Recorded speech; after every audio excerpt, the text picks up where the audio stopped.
E olá, vamos maratonar hoje a Serrapilheira, que é um blog na Folha de São Paulo sobre ciência fundamental. Os principais textos de 2023. Isso é excelente para você ouvir na academia, ouvir enquanto faz alguma atividade, uma viagem, porque é extenso. Nós vamos maratonar os 10 artigos mais lidos em 2023. Só que são artigos que valem para a vida toda. É ciência, então não será superado tão fácil. São estudos de pessoas muito importantes. Vamos lá, eu vou somar aqui para vocês quais são os artigos e depois nós vamos, com certeza, ler um por um. Quem vive no seu intestino pode estar mandando no seu cérebro. Segundo estudos recentes, bactérias intestinais seriam as verdadeiras mandantes de nossas ações. Eduardo Zimmer é o primeiro artigo. O segundo, o cromossomos Y está sumindo. Como ficará a determinação sexual dos seres humanos se ela desaparecer? Por Rossana Solete. 3. O inverno quântico está a caminho. Chegamos aos computadores e outras tecnologias quânticas. E agora, Rafael Chaves. 4. A nova geração de bebês com plásticos. Micropartículas já estão em nossos corpos desde a gestação, por Rossana Solete. O 5. O antropoceno dá um passo à frente. Nossa época proposta por pesquisadores ganha solidez com a escolha de um lago no Canadá como ponto de referência geológico, por Maggie Rodrigues. 6. Sambaquis. Uma janela para o passado da Amazônia. A expedição de um grupo de arqueólogas a uma antiga morada indígena no Pará, por Gabriela Prestes Carneiro, Lana Guimarães e Vitória dos Santos Campos. O 7. Os alimentos ultraprocessados e cigarros têm em comum? O que alimentos ultraprocessados e cigarros têm em comum? Para a ciência, semelhanças vão do impacto na saúde à morosidade das políticas públicas, por Murilo Bonfim. 8. Quando surgiram as cachoeiras da Amazônia? Quedas d'água podem revelar parte da evolução do rio Amazonas, por Pedro Val. 9. A matemática Tostines. A teoria que explica por que um cubo de gelo fica arredondado quando derrete, por Edgar Pimentel. Olha que legal. E o 10. É preciso pensar sobre as relações de poder na ciência e jornalismo. As duas áreas estão em crise, mas não dá para obter resultados diferentes tentando o mesmo de sempre, por Maggie Rodrigues novamente. Então esses são os 10 temas que eu vou ler aqui numa maratona muito sensacional da Serrapilheira, do blog Ciência Fundamental, da Folha de São Paulo.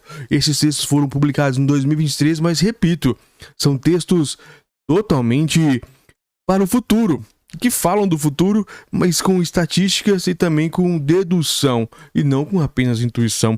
São cientistas. Eu estou até empolgado para ler. Eu sou Rona Botelho, faço leituras reativas ou então leituras apenas atentas como essa, para você que vai ler numa viagem, está boa viagem, para você que está na academia, um bom treino, ou para onde estiver nos assistindo, ou lendo também, ou então, no caso, ouvindo apenas. Eu quero desejar a você uma boa sorte e obrigado por nos acompanhar. Não esqueça de deixar o seu like, compartilhar e nos ajudar também. Vamos então ao primeiro artigo, sem delongas. Quem vive no seu intestino pode estar mandando no seu cérebro. É este aqui.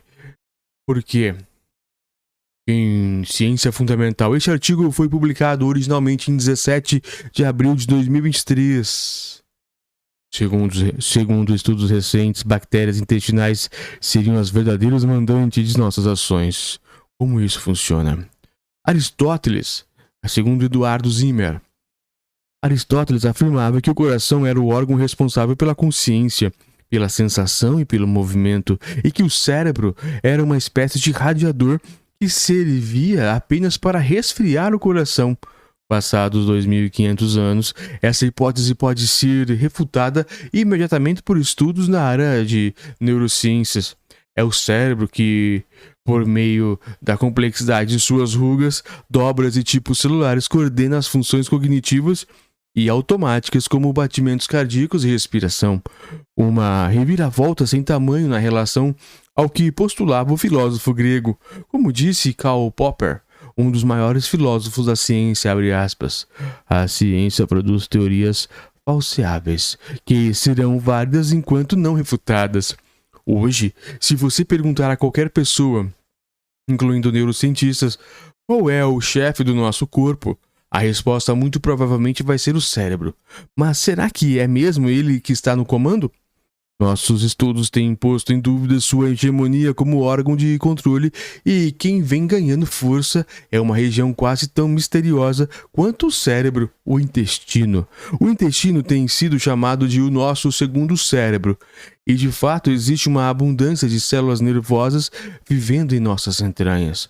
Os neurônios intestinais mantêm um contato direto com o cérebro, podendo ter impacto em nosso comportamento. O leitor agora já deve ter entendido aonde estou querendo chegar.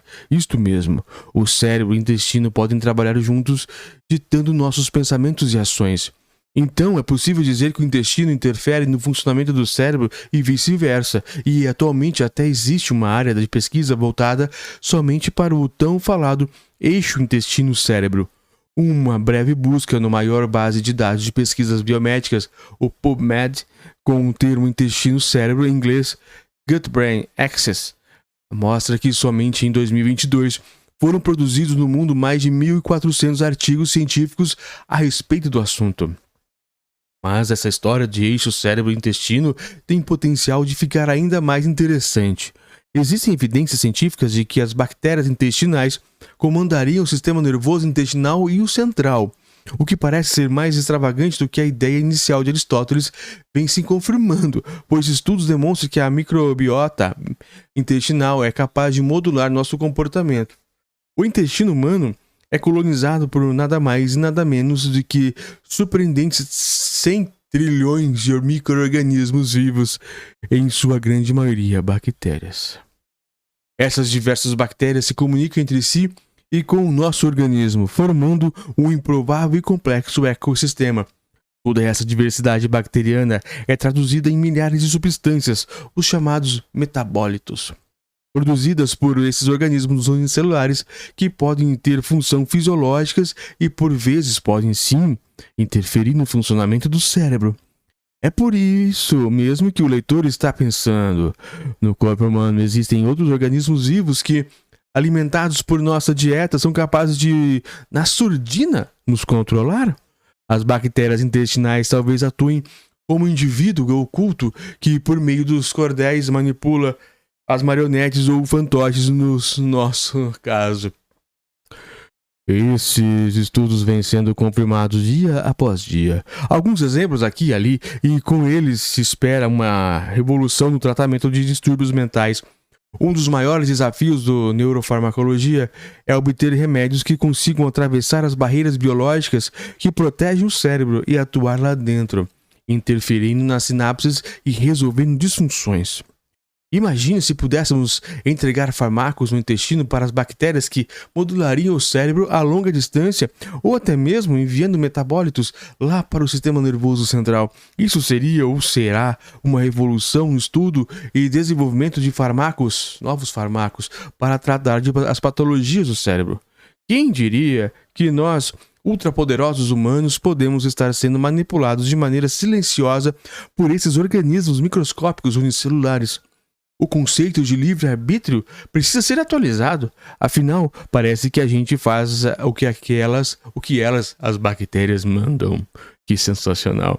Eduardo Zimmer é bioquímico e professor do Departamento de Farmacologia da Universidade Federal do Rio Grande do Sul. Ele escreveu para o blog da Ciência Fundamental, que é editado pela Serrapilheira. Olha que legal esse tema. Vamos para o próximo. O cromossomo Y está sumindo. Como ficará a determinação sexual dos humanos se ele desaparecer? Foi publicado em 1º de junho de 2023, um dia antes do meu aniversário, que é dia 2 de junho. Rossana Solete é a escritora, é a cientista no caso, né? No último dia De agosto de 2011, duas geneticistas travaram um debate numa conferência internacional em Manchester, na Inglaterra, enquanto Jennifer Graves defendia que o cromossomo Y dos mamíferos estaria fadado a um desaparecimento gradual, tanto que alguns roedores já sumiram do mapa devido a uma degeneração contínua e rápida desses cromossomos. Jennifer Hughes, embora concordasse com o histórico degenerativo do cromossomo, argumentava que o fenômeno já estaria estagnado em humanos. Passada uma década, ainda não temos certeza a respeito do destino do cromossomo Y, a despeito de muitas pesquisas apontarem para o seu contínuo apagamento. O sexo dos animais é determinado por fatores ambientais como a temperatura ou genéticos por meio da combinação de cromossomos específicos como o X, Y, Z e W. Entender todos os aspectos que regem a determinação sexual não é simples. O que encontramos nos livros de biologia é que em mamíferos o sexo é estabelecido por cromossomos sexuais, sendo um herdado da mãe, o X, e o outro do pai, o X ou o Y. Embora existam exceções, em regra as mulheres têm um par de X e homens um X e um Y. Há milhões de anos, os X e Y dos mamíferos eram muito semelhantes em tamanho e função. Com o mesmo tempo, o Y foi ficando para trás. Atualmente, o X humano abriga cerca de 1000 genes que codificam proteínas com diferentes papéis no organismo, da determinação da genitália ao desenvolvimento cerebral e à cognição. Já o Y ficou com somente cerca de 50 genes, incluindo o SRY, um dos responsáveis por comandar o desenvolvimento dos testículos, mas alguns mamíferos seguiram um caminho diferente. Ornitorrincos fêmeas, por exemplo, apresentam 10 cromossomos X e os machos 5 pares de X e 5 pares de Y. No outro lado do espectro, uma espécie de toupeira da Europa perdeu em definitivo o cromossomo Y. Ao longo das gerações, machos e fêmeas carregam apenas o X. Ou seja, os cromossomos devem abrigar a genes responsáveis pela determinação do sexo. Além dessa toupeira, sabe-se que outra espécie de roedor antes este no Japão já não tem o antigo Y, o rato Tokudaya ou Simensis. Ele não possui mais o gene SRY, e os genes encarregados para a produção de espermatozoides foram translocados para um cromossomo compartilhado por machos e fêmeas. Os pesquisadores encontraram uma diferença entre os sexos do gene SOX9, que é duplicado nos machos. Humanos também possuem o S0X9, que é ativado pelo SRY e tem um papel-chave na determinação do sexo masculino. Como os ratos japoneses perderam o Y e também o SRY, a hipótese é que a duplicação do S0X9 seja o botão que leva ao desenvolvimento da genitália dos machos. Que futuro terá o Y entre os humanos? Estimativas que levam à consideração o surgimento do cromossomos sexuais há 160 milhões de anos e o necessário para Y perdesse 95% de seu conteúdo, aventam que resta ao Y uma expectativa de vida entre 11 milhões a alguns milhares de anos. A possibilidade de seu fim é um fato. Quando estão formas alternativas de determinação do sexo, tomaria em seu lugar com isso aconteça. Caso isso aconteça, outra mudança ainda maior pode surgir. Se os novos sistemas evoluírem de modo desigual, em distintas populações e espécies diferentes de humanos, poderão surgir mundo afora. Enquanto o papel do cromossomo Y segue garantido, ao menos na atual geração, evidências recentes sugerem que alguns genes localizados nele podem estar relacionados a aspectos da saúde do homem, influenciando a resposta imune e inflamatória e aumentando ou diminuindo o risco para certas doenças. Assim como o desaparecimento do Y, surgiram outros complicadores. Não sabemos se os homens XY existirão para sempre, mas nas próximas décadas a ciência deverá elucidar parte desses quebra-cabeças. Nossos estudos já vêm reforçando a existência de genes relacionados ao desenvolvimento dos ovários e dos testículos que estão fora do cromossomo sexuais, provando que o mecanismo de determinação do sexo são muito mais complexos e fascinantes do que se imagina. Rossana Soletti é doutora em Ciências Morfológicas e professora da Universidade Federal do Rio Grande do Sul. Olha que artigo legal também, eu gostei muito. Como a gente pode mudar tudo e nada ao mesmo tempo. Vamos lá. O próximo artigo, o terceiro da Ciência Fundamental, O inverno quântico está a caminho. Chegamos aos computadores e outras tecnologias quânticas. Mas e agora? Essa é a pergunta de 8 de fevereiro de 2023 de Rafael Chaves. É o terceiro artigo. Após promessas insufladas de pesquisadores e expectativas irrealísticas da mídia e indústrias, a inteligência artificial passou por ciclos chamados de inverno da IA, de escasso investimento e interesse. Muitos acreditam que momentos similares estejam prestes a acontecer com as revolucionárias, ainda que embrionárias, tecnologias quânticas. Elaborada ao longo das primeiras décadas do século XX, a teoria quântica trouxe à tona um novo paradigma físico, na qual probabilidades e incertezas se tornaram a regra. Suas dificuldades conceituais já não são lendárias e oferecem terreno fértil para as mais variadas pseudociências, mas apesar dos inúmeros debates ainda em curso sobre seus fundamentos, a quântica passou por todos os testes experimentais, sendo a mais acurada teoria já criada, essencialmente para entendimentos das propriedades químicas e eletrônicas de átomos e moléculas, de interação entre luz e matéria, de variados efeitos astrofísicos e cosmológicos e, mais recentemente, até mesmo fenômenos biológicos. A quântica incomparável era em mostrar a sinergia entre ciência e tecnologia. Está na cerne da vida moderna, nos transistores sem os quais nossos computadores e smartphones não existiriam, no laser e na ressonância magnética nuclear que salvam vidas todos os dias. Estima-se que ao menos 1/3 de toda a riqueza gerada hoje seja fruto dessa primeira revolução quântica.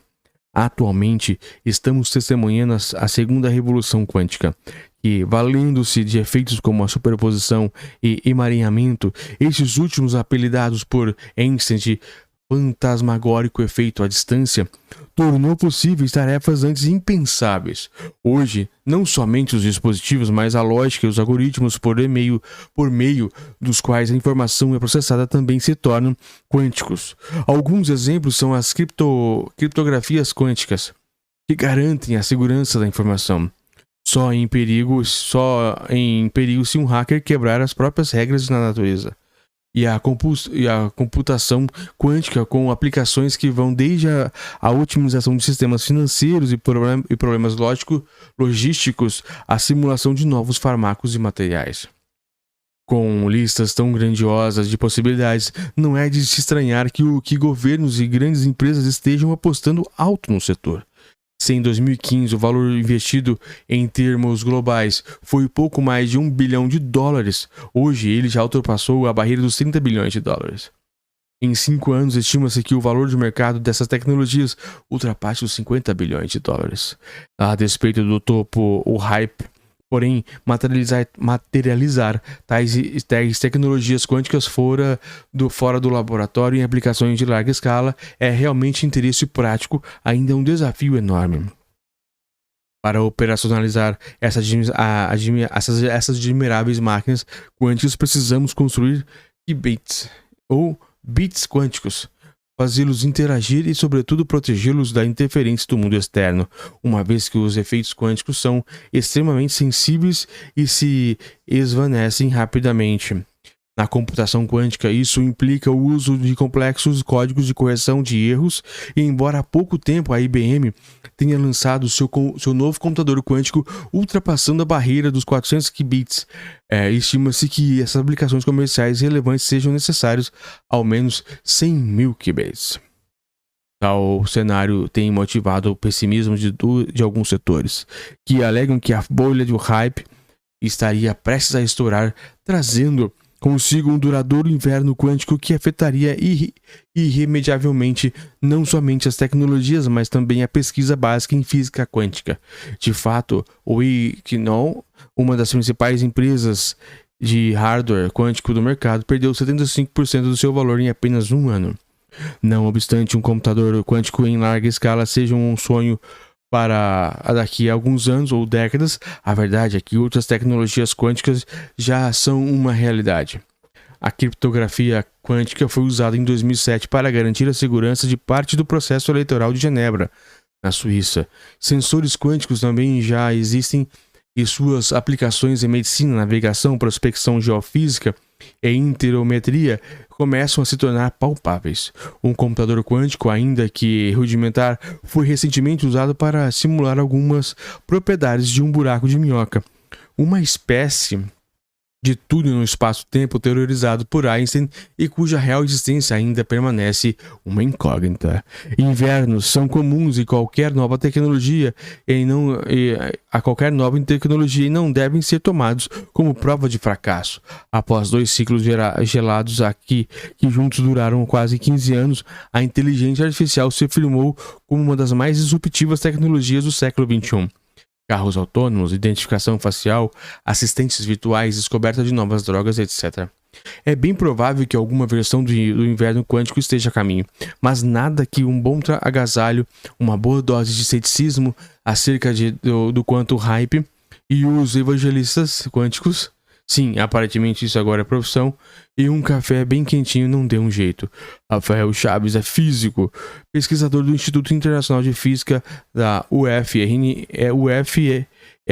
e autor do livro de divulgação Incerteza Quântica. Olha que legal, vamos então agora para o quarto artigo. E o quarto artigo, Antropoceno dá um passo à frente. Nova época proposta por pesquisadores ganha solidez com escolha de um lago no Canadá como ponto de referência geológico. Olha que interessante. A Meg Rodrigues é a cientista que escreveu. Lembrando que este projeto Ciência Fundamental está na Folha de São Paulo, é um blog e toda semana eles têm um artigo legal. Eu estou lendo os 10 principais, este é o quarto. Uma revolução fervilha em fogo baixo no mundo da geologia. É um anúncio dessa terça-feira, 11 de julho de 2023, que acaba de aumentar a intensidade da chama. Pesquisadores do grupo de trabalho do Antropoceno, AWG, na sigla em inglês, elegeram um ponto de referência geológica para demonstrar o advento da época dos humanos, ou Antropoceno. Na prática, é um avanço na decisão sobre o Antropoceno deve entrar ou não na escala de tempo geológico que demarca oficialmente eras, períodos, épocas e outros intervalos da idade da Terra como conhecemos. Da lista de 12 sítios geológicos que poderiam comprovar o surgimento da nova época, pesquisadores da AWG escolheram o lago de Crawford, situado numa reserva natural ao sul de Ontário, no Canadá. Como representante físico da mudança, com base em amostras coletadas em 2019 e 2022, um grupo de pesquisadores fez uma importante descoberta. As águas do fundo daquele lago continham oxigênio, segundo a paleoclimatóloga Francine McCarthy, pesquisadora de Berkeley University, no Canadá, a coordenadora dos estudos no local. Encontrar oxigênio lá foi importante porque assim nas camadas de rocha no leito do lago, abre aspas, conseguiram gravar muito claramente traços de plutônio liberado na detonação de bombas nucleares no início do século dos anos 1950. Marco temporal proposto como ponto de partida para o Antropoceno. Para cravar um marco novo na cronologia geológica, os cientistas devem, antes de mais nada, recolher diversas amostras de rocha, e elas precisam espelhar uma grande mudança que tenha acontecido simultaneamente em escala global. No caso, o Antropoceno, a explosão de bombas de hidrogênio poderia ser em grande evento, já que nenhum continente escapou da radioatividade dessas explosões. Uma vez eleita a amostra mais significativa, a discussão muda de patamar e é encaminhada para instâncias superiores. Agora a proposta da AWG precisa ser aprovada pela União Internacional de Ciências Geológicas, quando então a nomenclatura se tornará oficial. Abre aspas. A exigência de passar por 3 níveis de votação obriga a proposta a ser sólida. É um processo muito conservador, e há uma razão para tanto. Não se pode formalizar uma unidade estratigráfica sem o apoio de evidências robustas, diz o geólogo Colin Walters, coordenador da AWG. Popularizado em 2000 pelo biólogo Eugene Stoermer e pelo Nobel de Química Paul Crutzen, O termo antropoceno deriva do grego, combinação de anthropos, humano, e ceno, novo, e batiza uma nova divisão geológica na qual as atividades humanas tiveram um impacto decisivo na mudança ambiental. Assim, a Terra deixa para trás o Holoceno, iniciado no fim da última glaciação, há cerca de 11.700 anos. Foi no Holoceno que a humanidade conseguiu seus maiores avanços, da criação de sistemas de agricultura a processos no âmbito da política e da economia, passando pelo surgimento da escrita e da ciência. Abre aspas. Como o clima do Holoceno se manteve extraordinariamente estável, a Europa, sobretudo no Renascimento, se deu o luxo de criar uma filosofia que não levava a natureza em conta, como se apenas a relação entre humanos fosse decisiva, diz Renzo Tadei, professor de antropologia da Universidade Federal de São Paulo, a Unifesp. Por isso, Tadei, que vem se debruçando sobre o tema há quase 2 décadas, considera o antropoceno uma virada de chave dramática, já que confere protagonismo à natureza na esfera do pensamento humano.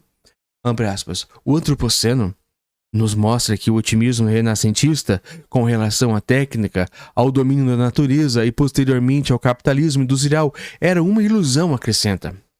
Para o físico, historiador e da ciência Jürgen Hahn, diretor do Instituto Max Planck para a História da Ciência em Berlim, um dos principais desafios que a possível e nova época propõe é fazer uma geologia do presente. A abrir um novo capítulo no livro geológico enquanto testemunhamos a escrita dessa nova página, ou camada estratigráfica. Além disso, pelas perguntas filosóficas e questionamentos que suscita a nova época, abre aspas, cria uma ponte entre as ciências naturais e as humanidades. Tadei observa que enquanto a geologia decide se oficializa o termo ou não, disciplinas como a filosofia e a própria antropologia adotaram-no imediatamente. O conceito não é perfeito, ele diz, mas consegue encapsular nova relação disfuncional com o planeta em múltiplas dimensões. Não porque tomamos consciência de que a reflexão é necessária, mas porque a natureza impôs, com seu equilíbrio alterado em eventos extremos e cada vez mais frequentes e intensos. Abre aspas. O antropoceno nos pegou desavisados. Vejo essa época como um imenso tapa na cara da arrogância ocidental moderna que efetivamente julgava estar resolvendo todos os problemas históricos, concluiu o antropólogo. Meg Rodrigues é jornalista de ciências. Parabéns, Meg, muito bom. Esse foi o 4º artigo. E o 5º artigo. A nova geração de bebês com plásticos. Micropartículas já estão em nossos corpos desde a gestação. Uma das invenções modernas de mais impacto sobre a humanidade foi o plástico, cuja praticidade e versatilidade deram ensejo a uma indústria fabricante de milhões de toneladas por ano. Porém, a produção cada vez maior de itens, alguns dos quais rapidamente descartáveis, virou um problema, dada a longevidade do material no ambiente. Tanto a degradação ambiental quanto o uso cotidiano do plástico produzem microplásticos, minúsculas partículas do tamanho inferior a 1 milímetro, já presentes por todo o planeta, no mar, na água, nas plantas, em todas as águas, nos animais e nos alimentos. Nos últimos anos, micro e nanopartículas plásticas foram detectadas em órgãos, fezes e sangue humanos. Mas as consequências desse estoque em nosso organismo ainda não são bem compreendidas. Além de uma possível toxicidade dos componentes plásticos em si, o material que é degradado no ambiente pode se agregar a outros poluentes, incluindo compostos tóxicos, que, embora banidos há décadas, ainda persistem contaminando o nosso planeta. Alguns estudos sugerem que os microplásticos de menor tamanho podem entrar em nosso corpo por meio da ingestão e até mesmo da inalação, e na sequência viajam pelo sangue e penetram nas células, acumulando-se em tecidos biológicos. Até menos a placenta pode ser contaminada. Em 2021, um grupo de pesquisadores italianos encontrou pela primeira vez a presença de microplásticos medindo de 5 a 10 micrômetros em 4 de 6 placentas analisadas. Os fragmentos eram pigmentados e alguns foram identificados como polipropileno, um tipo de plástico muito utilizado em embalagens. As partículas restantes, porém, podem ter origem em tintas. cosméticos e produtos de higiene pessoal. Pesquisas mais recentes analisaram outras amostras de placentas obtidas de parto vaginal ou cesárea e encontraram microplásticos em todas elas. As platicentas, como foram denominadas, são clara a representação dessa nova geração da humanidade. Ainda não se sabe ao certo quais riscos à saúde fetal ou as platicentas representam, mas os achados preocupam, já que a placenta realiza a troca de substâncias entre mãe e feto e tem outros papéis fundamentais ao longo da gestação. Experimentos feitos em camundongos mostram alterações cerebrais, cognitivas e comportamentais em filhotes cujas mães ingeriram grandes quantidades de microplásticos. Outro efeito observado nessas fêmeas é a redução de fertilidade e alterações do sistema imune. Camundongos machos também podem sofrer as consequências de uma dieta plastificada, com redução nos níveis de testosterona e parâmetros de quantidade de espermatozoides, além de danos nas células do sistema reprodutor. Se o bebê já é exposto a microplásticos desde a gestação, após o nascimento a exposição é ainda maior, já que grande parte dos objetos que circulam são de plástico. Se alimentado com mamadeira, a ingestão será inevitável, e nem o leite materno está a salvo. Um estudo desse ano encontrou microplásticos de diferentes origens, como o polietileno e o polipropileno, em 26 de 34 amostras analisadas. A hipótese mais provável é que as mães foram contaminadas pelo consumo de alimentos, bebidas e produtos de higiene pessoal, e ainda as micropartículas passaram para o leite. Mas o simples fato de respirar já nos torna suscetíveis à contaminação. Novamente, ainda não conseguimos avaliar se isso é de fato um risco à nossa saúde, e futuras pesquisas deverão estimar os prejuízos que a exposição desde o nascimento pode nos trazer. Enquanto isso, a poluição gerada pela excessiva presença de plásticos no mundo precisa ser combatida. No plano individual, podemos reduzir o consumo de itens e embalagens plásticas. No plano coletivo, incluindo indústrias, instituições e governos, é urgente a adoção de medidas para desacelerar a produção e incentivar o reaproveitamento. O apoio e o financiamento adequado à ciência serão fundamentais para tornar as próximas gerações mais saudáveis e mais sustentáveis.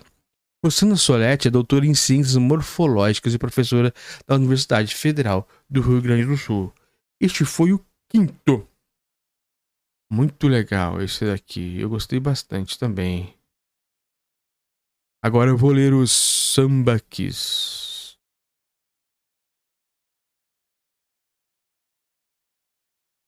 Sambaquis, uma janela para o passado da Amazônia. Expedição de um grupo de arqueólogas a uma antiga morada indígena no Pará. Gabriela Prestes Carneiro, Lana Guimarães, Vitória dos Santos Campos. São as cientistas que escreveram esse belo artigo.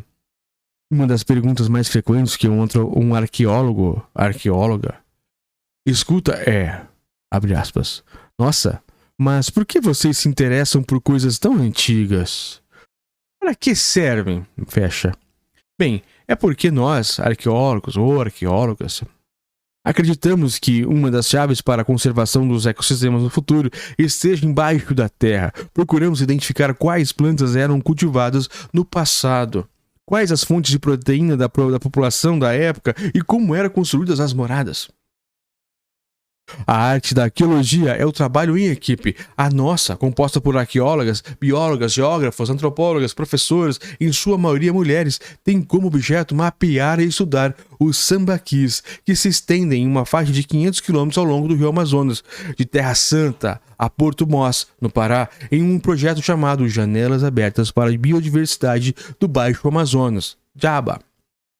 Os sambaquis, antigas moradas indígenas à base de terras e conchas, construção hoje em desuso no país, figuram entre os mais antigos sítios arqueológicos da América do Sul, remontando a até 8.000 anos atrás.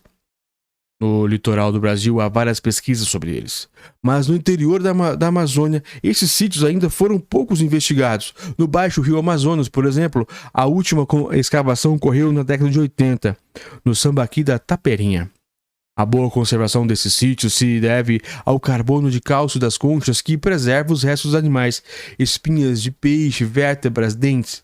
e de plantas, fragmentos de troncos de árvores, sementes e pólens. A identificação dessas espécies permite não só reconstruir o ambiente no entorno, mas também documentar como essas paisagens se transformaram ao longo do tempo. Agora buscamos entender como os sambaquis foram formados, quando e quais povos passaram por esses locais. Cada camada arqueológica é, para nós, como um capítulo de um livro.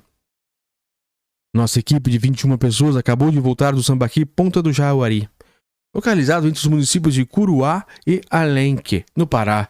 Tal sítio foi descoberto há 83 anos pelo missionário alemão Prostácio Frickel, que lá coletou dezenas de cachimbos em cerâmica em forma de tubo decorados em um modo muito peculiar, muito particular. Os cachimbos tubulares. A escavação desse sítio só ocorreu agora em 2022 e vários desses cachimbos foram encontrados. Moramos 15 dias num barco de linha que navega pelos rios amazônicos, dormindo em redes amarradas, uma em cima da outra, formando beliches e até treliches que impossibilitavam qualquer privacidade. Quando uma acordava para ir ao banheiro, todas sabiam. Nosso cotidiano era rodeado de canecas e pratos coloridos de plástico, botas e chinelos espalhados por todos os cantos. Com tanta gente, foi preciso montar uma organização de equipes que se revezavam nos cuidados da alimentação e limpeza. Já na superfície do Sambaqui identificamos ossos de peixe-boi, pirarucu, tartaruga, além de uma quantidade enorme de mariscos, um indicativo de alimentação da população. Hoje a região também é composta por várias plantas comestíveis como a Vitória Régia, a Ninga e o Iguapé, antigamente utilizado para produzir sal. Embora as atuais referências que temos acerca do consumo de mariscos venham das áreas costeiras, sabe-se que até poucos anos atrás, os mariscos de rios também eram consumidos na Amazônia, e seu desaparecimento das refeições se deu à invasão europeia, que aos poucos transformou e deu o mesmo cabo de receitas de origem indígena. Voltar para o passado e redescobrir esses antigos alimentos e formas de conscientes pode ser uma chave para repensar estratégias mais sustentáveis e conscientes para o meio ambiente. Algo que os povos indígenas têm falado há décadas. Janelas do passado se projetam no futuro, os sambaquis guardam algumas lições para a conservação do planeta. Desde seu surgimento no país, a arqueologia é uma disciplina elitista e fechada. Até os anos 80, as escavações costumavam ser lideradas por 1 ou 2 arqueólogos e os demais eram trabalhadores anônimos. Este formato de fazer científico precisou ser repensado. Um sítio arqueológico não é propriedade de um pesquisador. Seus verdadeiros guardiões são os seus moradores. Hoje, nossa equipe envolve pesquisadores e estudantes universitários, professores da rede pública, moradores e agentes das secretarias de saúde e meio ambiente. Na próxima incursão, o grupo deve ficar ainda maior, pois pretendemos levar conosco alunos ribeirinhos do ensino médio. Acreditamos que as escavações são uma oportunidade para motivar as crianças e jovens da região a ver o ensino superior e carreira do cientista como um dos caminhos possíveis. A arqueologia só faz sentido quando se insere no presente e se preocupa com o futuro. Gabriela Prestes Carneiro, professora do curso de Arqueologia da Universidade Federal do Oeste do Pará, a UFOPA. Lana Guimarães e Vitória dos Santos Campos são arqueólogas, mestrandas na Universidade Federal do Pará e bolsistas do JABA. Olha que legal esse tema. Vamos para o próximo, o sexto. Na verdade, o sexto. O que os alimentos ultraprocessados e cigarros têm em comum? Para a ciência, semelhanças vão do impacto na saúde à morosidade das políticas públicas. Faz sentido. Murilo Bonfim é o cientista que escreveu. Que segue a cozinheira e apresentadora Rita Lobo nas redes sociais deve ter ficado, no mínimo, curioso com a informação compartilhada em um post recente. O tomate e a berinjela, assim como o tabaco, contêm nicotina.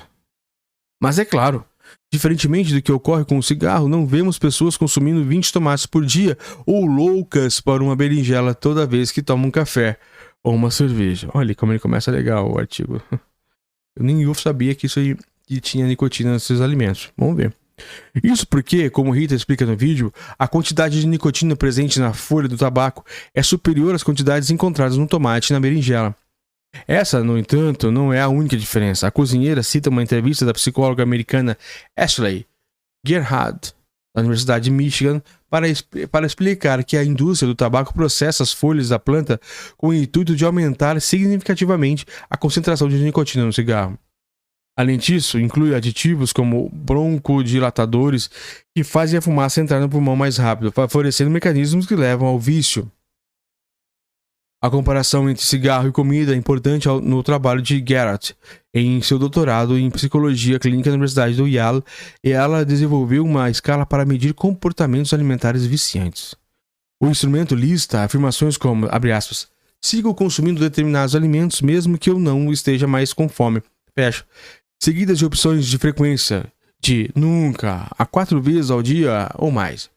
Em um dos seus estudos mais citados, ela conclui que os alimentos com alto grau de processamento parecem estar particularmente associados à adição alimentar, inclusive tendo características em comum com o abuso de drogas, como o consumo em grandes quantidades e rápida absorção de substâncias. Começam aí as semelhanças entre cigarro e alimentos. Trata-se de um paralelo que não vale para qualquer alimento, mas para os ultraprocessados. Você certamente já ouviu falar de ultraprocessados, agora há pouco, no primeiro texto, inclusive. São formulações industriais que até parecem comida, mas não contém nada, ou quase nada de alimento de verdade. E aditivos de sobra. O que você talvez não saiba é que o termo é fruto da ciência brasileira. Surgiu em 2009, quando o epidemiologista Carlos Monteiro, coordenador do Núcleo de Pesquisas Epidemiológicas em Nutrição e Saúde da Universidade de São Paulo, NUPENS, USP, percebeu que o aumento de prevalência de doenças crônicas como diabetes e hipertensão coincidia com a escala de consumo de alimentos prontos, salgadinhos de pacote, bolachas recheadas, lasanhas congeladas, essas coisas. Apesar, à época, a sua hipótese era que o ultraprocessamento de alimentos traria malefícios à saúde. Hoje a ideia já não é mais uma hipótese. Há pouco mais de 10 anos, a associação vem sendo confirmada por pesquisadores no mundo todo e neste período extrapolou o cercado da ciência e passou a impactar políticas públicas. Um dos movimentos mais recentes ocorre no Reino Unido, um dos campeões do consumo de ultraprocessados que respondem por cerca de 56% das calorias ingeridas pela população. Em junho, o político William Hague, conhecido por ter sido líder do Partido Conservador Britânico, publicou no diário The Times um artigo que destaca outras semelhanças entre ultraprocessados e tabaco. A morosidade nas políticas públicas. Abre aspas. Como as pessoas não percebiam que inalar fumaça com nicotina em quantidade viciante não era uma boa ideia. Questiona, incrédulo, com a resistência do parlamento sobre o tema nas discussões registradas nos anos de 1950 e 1960. Hauge estranha que, mesmo com tantas evidências científicas da associação de tabaco ao câncer de pulmão e doenças cardiovasculares, o Reino Unido tenha demorado tanto para pôr em prática ações de combate ao fumo. E destaca que as gerações futuras vão olhar para trás e encarar com o mesmo espanto a displicência em relação aos alimentos ultraprocessados. Para Monteiro, da NUPENS USP, e as evidências atuais são mais do que suficientes para justificar ações de desestímulo do consumo desses alimentos. Abre aspas. A ciência ainda não esclareceu todos os mecanismos pelos quais os ultraprocessados afetam a saúde. Mas não foi preciso saber o efeito de todos os componentes do cigarro para coibir o fumo, diz. Está claro que esses alimentos estão associados a diversos desfechos negativos da saúde, como obesidade, diabetes, infarto do miocárdio e até mesmo depressão. No Brasil, alguns avanços mostram os impactos da ciência, como a recente proibição da oferta e venda de ultraprocessados nas cantinas escolares do Rio. Na reforma tributária, no entanto, a taxação de ultraprocessados ficou fora da discussão. Ao mesmo por hora. Quem sabe o pioneirismo científico brasileiro na área ganha reflexo nas políticas públicas. Murilo Bonfim é jornalista e gerente de comunicação do Núcleo de Pesquisas Epidemiológicas em Nutrição e Saúde da Universidade de São Paulo. Muito bom, Murilo. Eu gostei bastante desse artigo. O 7º. Estou lendo os 10 artigos da ciência fundamental mais lidos de 2023 na Folha de São Paulo. Quando surgiram as cachoeiras da Amazônia, quedas d'água podem revelar parte da evolução da Amazônia. Olha, Pedro Val, muito parecido com aquele agora das antropólogas. Quem já foi à Amazônia certamente se deparou com cachoeiras exuberantes, espalhadas por toda a região. Nos grandes rios, são pontos de produção de energia hídrica. Nos igarapés, nome que lá receberam os rios menores, do Tupi, caminho de canoa, atraem turistas e locais para fins recreativos. Podem ainda delimitar a distribuição geográfica de espécies aquáticas, constituindo barreiras biogeográficas para algumas espécies. Mas o que se deve é sua existência. Quando foi que surgiram? As respostas a essas perguntas podem ajudar a desvendar a história evolutiva do rio Amazonas. Eu estou querendo saber. Cachoeiras são quebras verticais ou degraus no leito dos rios. No caso da Amazônia, elas atingem 10 metros ou mais. Para entender como uma cascata desse tamanho pode surgir, imagine uma piscina sem manutenção.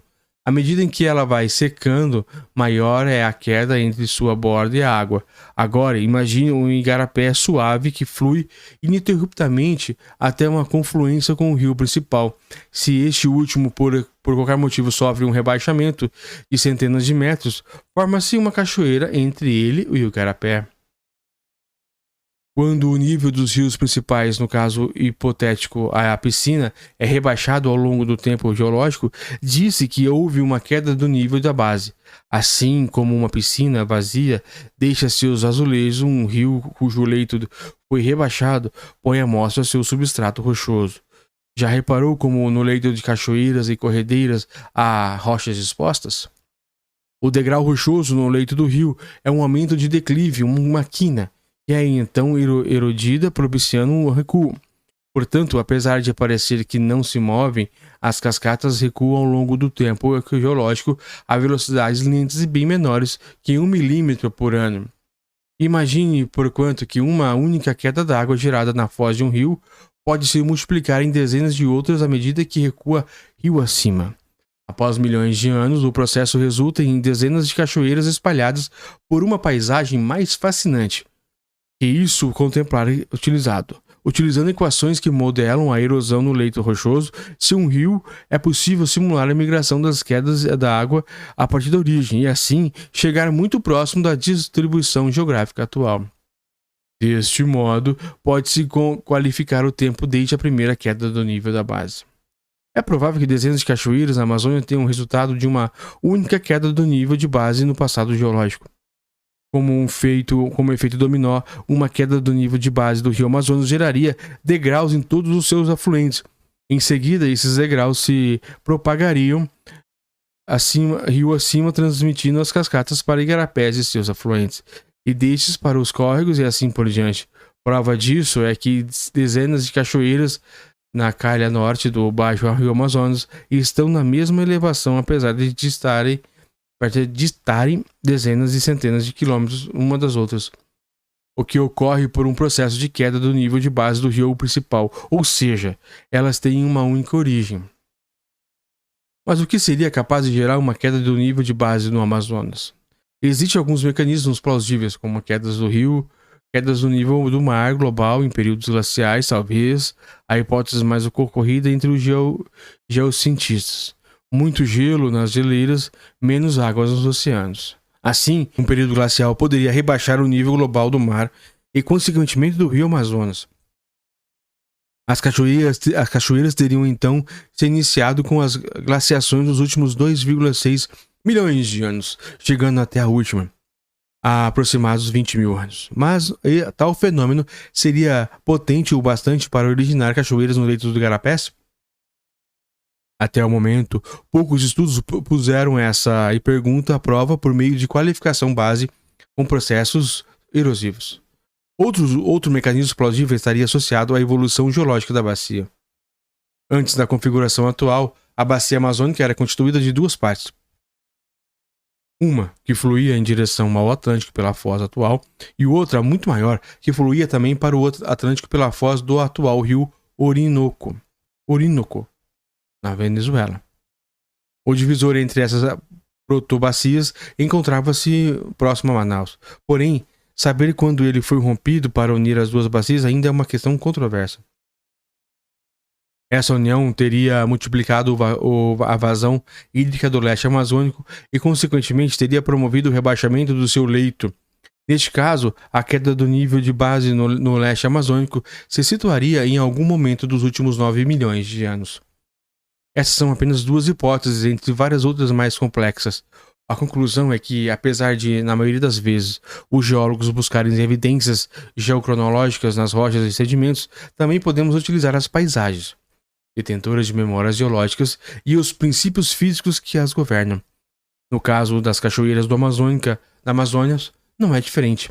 Resta saber quando e por que elas se formaram, e as respostas não podem ser a chave para desvendar parte da evolução geológica e até a biológica da maior bacia hidrográfica do planeta.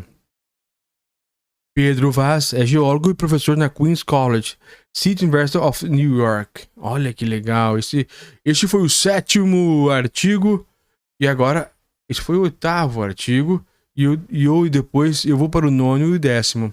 E o 9º artigo, a matemática Tostines, a teoria que explica por que um cubo de gelo fica arredondado quando derrete. 5 de abril de 2023, Edgar Pimentel. Vamos ler o que o Edgar escreveu. Sempre que mergulhava um cubo de gelo num copo d'água, eu notava a mesma coisa. Ao derreter, não só o cubo mudava de tamanho, diminuía, é claro, como ficava mais arredondado. Suas arestas e quinas desapareciam, e era sempre assim. A fronteira entre o cubo de gelo e a água parecia cada vez mais suave. Entender o que se passava em meus copos de água gelada demorou pelo menos 30 anos. Mas me dei conta de que uma percepção mais acurada dessas coisas passava para aprender mais, a ler melhor a matemática.